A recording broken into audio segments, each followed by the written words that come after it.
could design it with shark. I'm gonna have to use a handle to drive out the fish. They're probably all under this one. Yeah. A couple more inches and they'll be gone. So we have the water level lowered down to approximately 6 inches deep. There's no fish in the pond, but actually they're still in the pond. What we did when we installed this pond is we installed 2 koi caves, and so that way it gave a spot for the fish to hide if the predators would show up.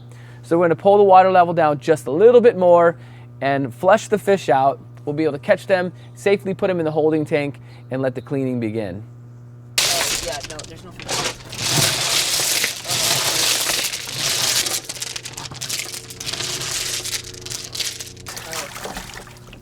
That tunnel's a little too good, huh? Ready? Raccoons don't have some poops.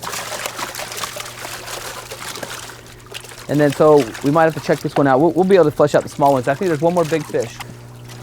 Okay. Okay. Get this hose set up. So just another quick tip on your holding tank for your fish.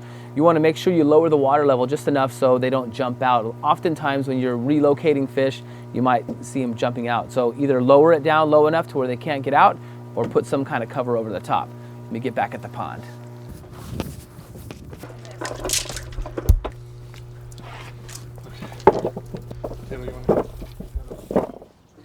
Now that we have all the fish safely located into a holding facility, it's time to start cleaning the pond. There's really 2 schools of thought on this, and I want to explain both of them. One, you can jump in there with a pressure washer and start pressure washing everything down, get it all down to the bottom, be pumping it out at the same time. The other school of thought is to just get in there with a garden hose and start rinsing back behind all the stonework. In a perfect world, maybe you do them both, but it's my belief the best way to do it is just to get in there with a good garden hose and rinse back behind all the stonework and in the gravel. Now, if you get in there with a pressure washer, sure, your pond's gonna look immaculate and brand new like you just installed it. The problem is the biofilm that's on that stone, it's taken you this much time to develop it, and it's actually what's helping keep your pond nice and clear. So there could be a little bit of algae stuck to the sides, but algae is not a bad word. It's not the bad thing.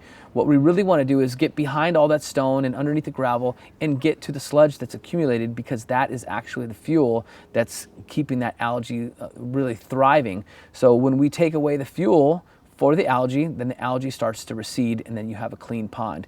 So we're going to show you some processes today. We're not going to be pressure washing this pond. We're going to get in there with a couple of garden hoses and we're going to be rinsing the sludge behind everything, and we're going to pump the stuff out, and then we're going to fill the pond up with some nice clean water and get it ready for the next season.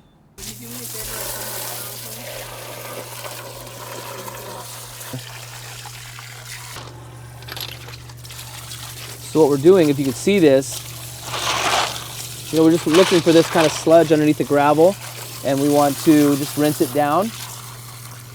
If you wait 3 or 4 or 5 years to get this done, it's just going to be really nasty.